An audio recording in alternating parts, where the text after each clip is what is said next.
আমরা সকলেই চাই যে আল্লাহ তাআলা যেন আমাদেরকে জান্নাত দান করেন, বলেন আমিন।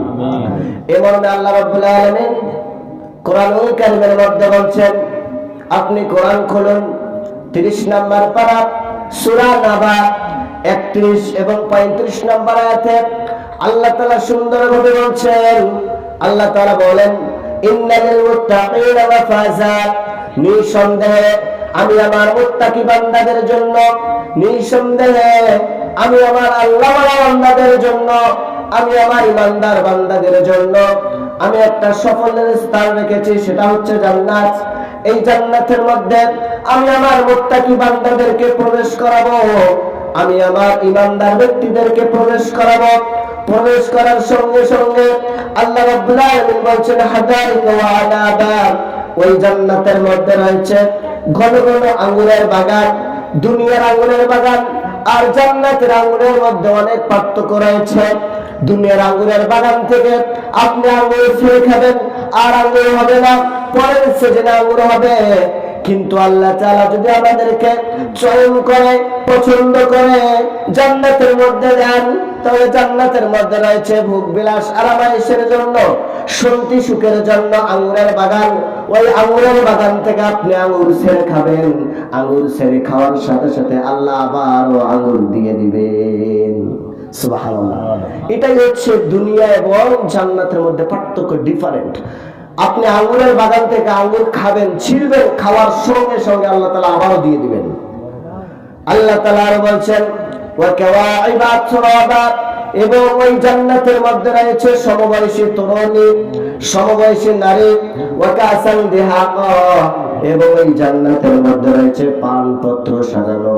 যে ভান্ডগুলো, যে পানপত্রগুলো হবে সোনার দিয়ে তৈরি, রূপোর দিয়ে তৈরি। আপনি যে ভান্ডার মধ্যে খাবেন, আপনি যে জিনিসের মধ্যে খাবেন, সবগুলো হবে স্বর্ণের দ্বারা তৈরি। এমনকি আল্লাহ রাব্বুল আলামিন বলছেন, লা ইয়াসমাউনা ফিহা লাগওয়া ওয়ালা কিযাবা, ওই জান্নাতের মধ্যে মানুষ কখনো অশ্লীল কথা শুনবে না, খারাপ কথা শুনবে না, ফালতু কথা শুনবে না, শুধু সব সময় ভালো কথা শুনবে। দুনিয়া অবস্থান করতে হলে ভাইয়ে ভাইয়ে মারামারি, বন্ধু বন্ধুর মধ্যে ঝগড়া হয়, ছেলে বাবার মধ্যে ঝগড়া হয়, অশ্লীল কথা ব্যবহার করে, খারাপ কথা ইউজ করে। কিন্তু আল্লাহ তাআলা যদি আমাদেরকে চয়ন করে, পছন্দ করে জান্নাতের মধ্যে দেন, আল্লাহ বলছেন, লা ইয়াসমাউনা ফিহা লাগওয়া ওয়ালা কিযাবা, সেখানে কখনো অশ্লীল কথা শুনবে না, ফালতু কথা শুনবে না। এটাই হচ্ছে জান্নাত। শুধু তাই না, আপনি কোরআন খুলেন, আল্লাহ রাব্বুল আলামিন কোরআনুল কারীমের মধ্যে বলছেন, সূরা তুর 24 নম্বর আয়াতে আল্লাহ তাআলা বলছেন, ওয়া ইয়াতুফু আলাইহিম গিলমানুল লাহুম কাআন্নাহুম লুলুউম মাকনুন। আল্লাহ রাব্বুল আলামিন বলছেন, আমি যখন কোন ব্যক্তিকে জান্নাতের মধ্যে প্রবেশ করাবো, আমি যখন কোন ব্যক্তিকে জান্নাতের মধ্যে দিব, জান্নাতে দেওয়ার সঙ্গে সঙ্গে ওই ব্যক্তিকে আপ্যায়ন করার জন্য, ওই ব্যক্তির খেদমত করার জন্য, ওই ব্যক্তির জন্য রয়েছে এমন সেবক বালক, এমন বালক, কান্নাহু লুলুউম মাকনুন, মনে হবে তারা যেন লুকানো মুক্তা। তারা এত সুশ্রী, এত সুন্দর, এত মিষ্টি। ওই সেবক বালক আপনাকে আপ্যায়ন করবে, আপনার যে কোনো জিনিসের প্রয়োজনটা হাজির করে দিবে, শুধু চাওয়ার সঙ্গে সঙ্গে সবগুলো দিয়ে দিবে। আল্লাহ রাব্বুল আলামিন বলছেন, তারা এত সুশ্রী, এত সুন্দর, কান্নাহু লুলুউম মাকনুন, মনে হবে তারা যেন লুকানো মুক্তা।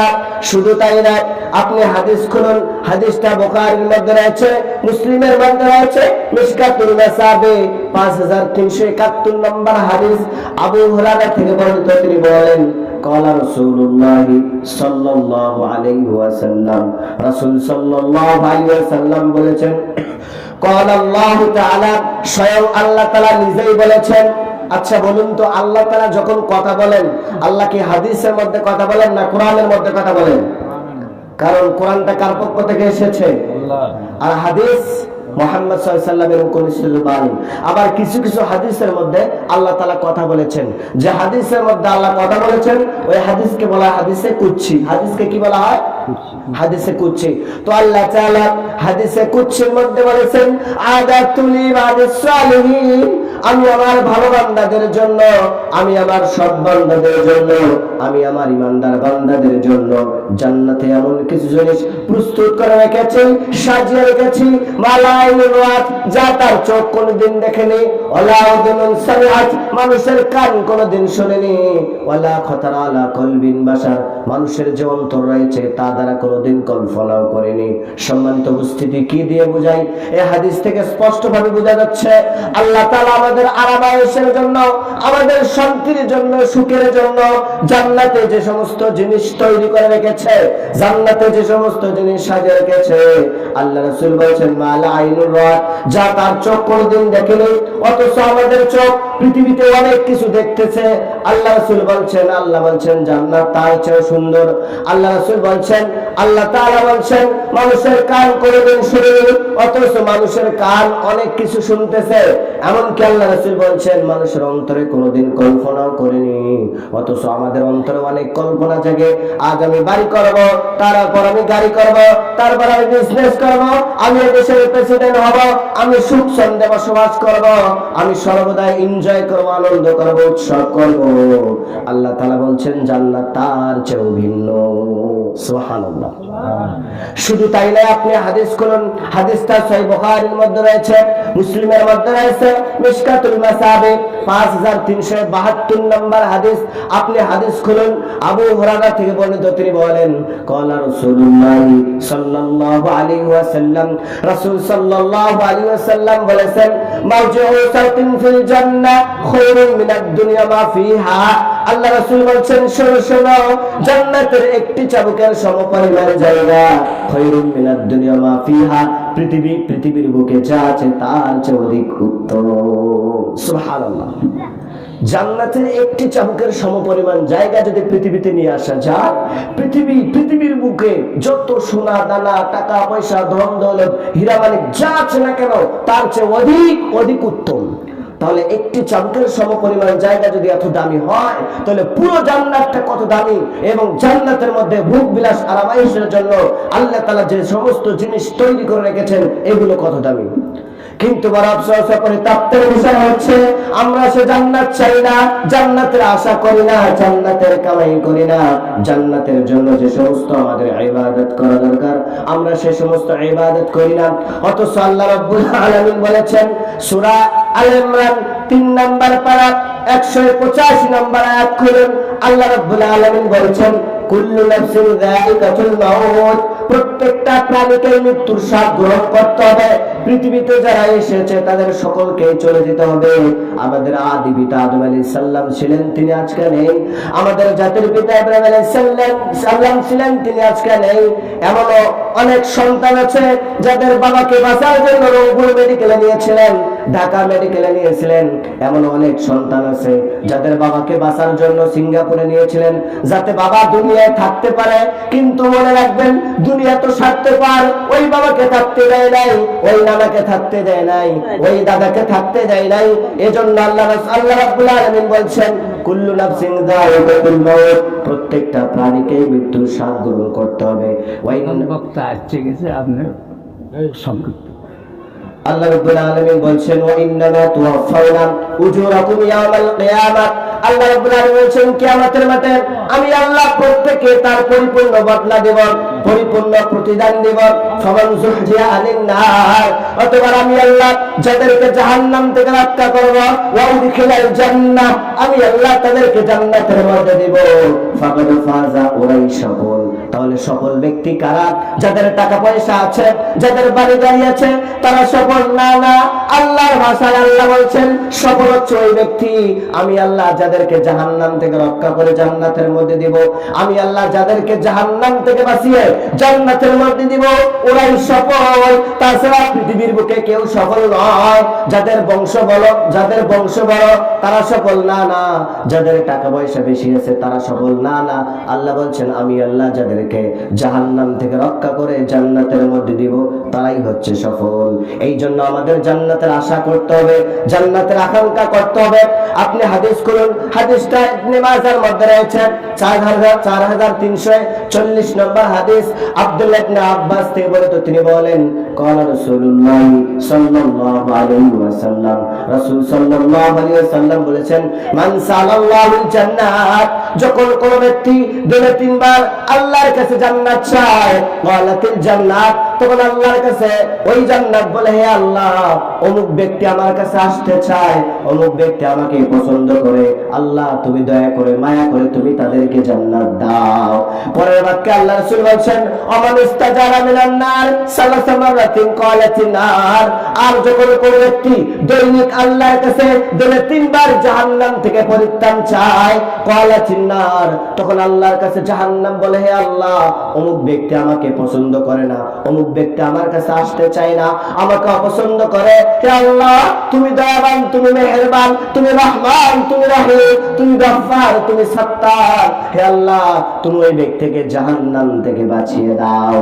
পরের বাক্যে আল্লাহ রাসূল বলেছেন, যদি কোনো ব্যক্তি মরণের পর জান্নাতে প্রবেশ করতে চায়, যদি কোনো ব্যক্তি চায় আমি মৃত্যুর পর জান্নাতে যাব, তাহলে ওই ব্যক্তি যেন 3 বার অথবা 7 বার বলে, আল্লাহুম্মা ইন্নী আসআলুকাল জান্নাতাল ফিরদাউস, আল্লাহুম্মা ইন্নী আসআলুকাল জান্নাতাল ফিরদাউস, আল্লাহুম্মা ইন্নী আসআলুকাল জান্নাতাল ফিরদাউস। এই বাক্য বলার সাথে সাথে জান্নাত আল্লাহর কাছে বলে, হে আল্লাহ, অমুক ব্যক্তি আমার কাছে চায়, তুমি তাকে জান্নাতের মধ্যে প্রবেশ করাও। সুবহানাল্লাহ।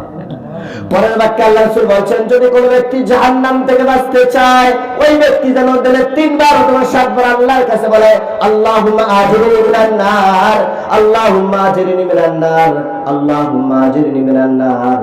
এই বাক্য বলার সঙ্গে সঙ্গে জাহান্নাম বলে, হে আল্লাহ, অমুক ব্যক্তি আমাকে পছন্দ করে না, আমার কাছে আসতে চায় না, হে আল্লাহ তুমি রহমান, তুমি রহিম, আল্লাহ তুমি দয়া করে মায়া করে ওই ব্যক্তিকে তুমি জাহান্নাম থেকে রক্ষা করো।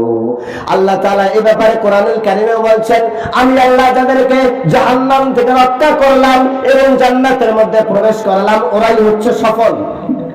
আমরা যদি সফল কাম হতে চাই তাহলে আমাদেরকে জান্নাতের আমল করতে হবে।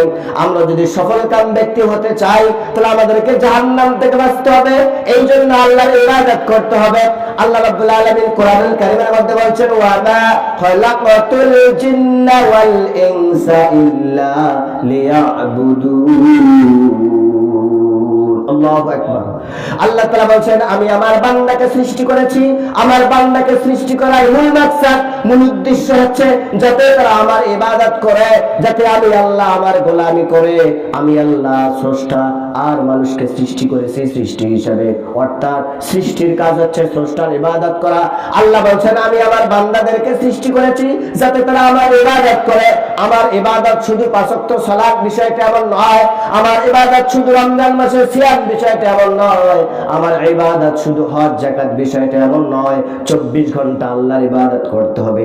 আমরা যখন ঘুমাতে যাব, ঘুমাতে গিয়ে দোয়া বলতে হবে, এটা আল্লাহর ইবাদত। ঘুম থেকে উঠে জাগ্রত হওয়ার পর আমাদেরকে দোয়া বলতে হবে, এটা আল্লাহর ইবাদত। মসজিদে প্রবেশ করার সময় ডান পা দিয়ে দোয়া বলে আমাদেরকে প্রবেশ করতে হবে, এটা আল্লাহর ইবাদত। মসজিদ থেকে বের হওয়ার সময় আমরা বাম পা দিয়ে বের হব, এমন কি দোয়া বলবো, এটা আল্লাহর ইবাদত। খাওয়ার সময় আমাদেরকে বিসমিল্লাহ বলতে হবে, এটা আল্লাহর ইবাদত। খাওয়ার শেষে আমাদেরকে আলহামদুলিল্লাহ বলতে হবে, এটা আমার ইবাদত। খাওয়ার সময় ডান হাত দিয়ে খেতে হবে, এটা আল্লাহর ইবাদত। খাওয়ার সময় ডান পাশ দিয়ে খাইতে হবে, এটা আল্লাহর ইবাদত। হাঁটার সময় আমাদেরকে সুন্দরভাবে রাসূলের সুন্নাহ অনুযায়ী হাঁটতে হবে, এটা আল্লাহর ইবাদত। বাজারে প্রবেশ করার সময় আমাদেরকে দোয়া বলতে হবে, এটা আল্লাহর ইবাদত। মানুষকে দেখলে সালাম দিতে হবে, এটা আল্লাহর ইবাদত। বাড়িতে প্রবেশ করার সময় সালাম দিতে হবে, এটা আল্লাহর ইবাদত। এরকম A to Z 24 ঘন্টায় আল্লাহর ইবাদত করা যায়। কিন্তু আমরা শুধু মনে করি 5 ওয়াক্ত সালাত আদায় করলে আল্লাহর ইবাদত হয়, সিয়াম পালন করলে আল্লাহর ইবাদত হয়। জি না,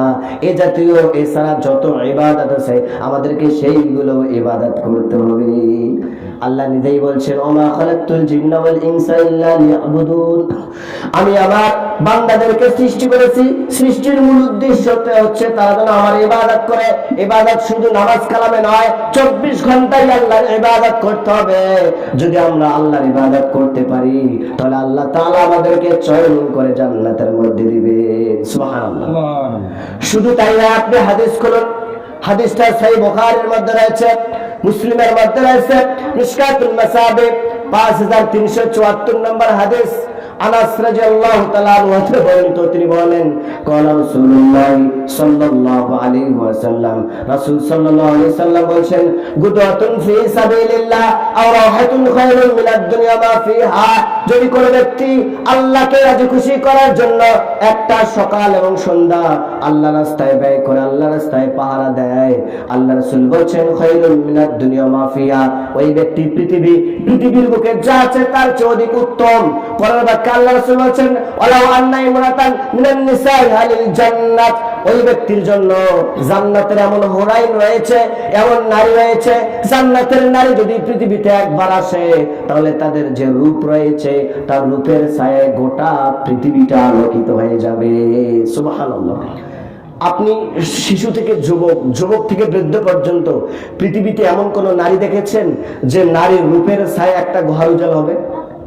দেখেছেন আপনারা? এটা অসম্ভব। কিন্তু আল্লাহ তাআলা আমাদের ভোগ বিলাস আরামায়েশের জন্য, শান্তি সুখের জন্য যে সমস্ত নারী হোরাইন রেখেছেন, যদি একবার তারা পৃথিবীতে আসে তাহলে তাদের যে রূপ, এই রূপের ছায়ায় গোটা পৃথিবীটা আলোকিত হয়ে যাবে। শুধু তাই না, আল্লাহ রাসূল আরো বলেছেন জান্নাতি নারীর যে সুগন্ধি রয়েছে, তারা যদি পৃথিবীতে একবার নিঃশ্বাস ছাড়ে, একবার সুগন্ধি ছাড়ে, আসমান জমিন এবং তার যে মধ্যবর্তী স্থান সব রয়েছে তার সুগন্ধিতে ভরপুর হয়ে যাবে। সুবহানাল্লাহ। আমাদের মায়েরা বোনেরা পারফিউম মাখে, ঠিক না? কিন্তু আল্লাহ রাসূল বলছেন জান্নাতি নারীর যে সুগন্ধি, এটা যদি একবার ছাড়ে তাহলে আসমান জমিন তার মধ্যবর্তী স্থান সমূহ তার সুগন্ধিতে ভরপুর হয়ে যাবে। শুধু তাই না, আল্লাহ রাসূল আরো বলছেন জান্নাতি নারীর যে মাথার ওড়না রয়েছে, মাথার যে চাদর রয়েছে, রিহা ওয়ালা রাসিহা আলা রাসিয়া খায়রুম মিনাদ দুনিয়া মা ফিহা, ওই মাথার ওড়নাটা যদি বিক্রি করা যায় তাহলে পৃথিবীর বুকে যা আছে সব বিক্রি করে দিলেও ওই জান্নাতি নারীর ওড়নাটা আমরা কিনতে পারবো না। তাহলে একটু চিন্তা ভাবনা করে দেখুন, জান্নাতি নারীর ওড়নাটা যদি পৃথিবীর বুকে যা আছে সব বিক্রি করে দিলেও যদি আমরা কিনতে না পারি তাহলে জান্নাতের নারীরা কত দামি, এবং তারা যে স্থানে অবস্থান করে স্থানগুলো কত দামি। কিন্তু বড় আফসোস ও পরিতাপের বিষয় হচ্ছে আমরা সে জান্নাতের আশা করি না, জান্নাতের কাম করি না। বিশেষ করে যারা মা বোন আছেন তারা তো আল্লাহকে ভুলে গিয়েছেন, তারা ঈমানদার হতে চায় না, তারা আমিনা সালেহা হতে চায় না, তারা খাদিজা রাদিয়াল্লাহু তাআলা আনহার মতো হতে চায় না। যেমন আল্লাহ রাব্বুল আলামিন মা বোনদের সম্পর্কে বলছেন সূরা আহজাব 33 নম্বর আয়াতে আল্লাহ তাআলা বলছেন ওয়া কুলনা ফি বুয়ুতিকুন্না ওয়া লা তাবাররাজনা তাবাররুজাল জাহিলিয়াতিল উলা। আল্লাহ তাআলা বলছেন হে বিশ্বের মুসলিম নারী, তোমরা জাহেলি যুগের নারীদের মতো রাস্তাঘাটে বের হইও না, নিজেকে পথ প্রদর্শন করো না। জাহেলি যুগের নারীরা নিজেকে নগ্ন অর্ধনগ্ন হয়ে চলাফেরা করত, এটা আল্লাহ তাআলা নিষেধ করেছেন। এখন আমরা এমন সিচুয়েশনে অবস্থান করতেছি, দেখা যায় পুরুষেরা বাড়ির মধ্যে ভাত রান্না করে আর নারীরা রাস্তাঘাটে চলাফেরা করে। তারা হেলিকপ্টার চালাচ্ছে, মোটরসাইকেল চালাচ্ছে, গাড়ি চালাচ্ছে, গার্মেন্টস করতেছে, সব কিছু নারীরা করতেছে। লিল্লাহে তাকবীর, লিল্লাহে তাকবীর।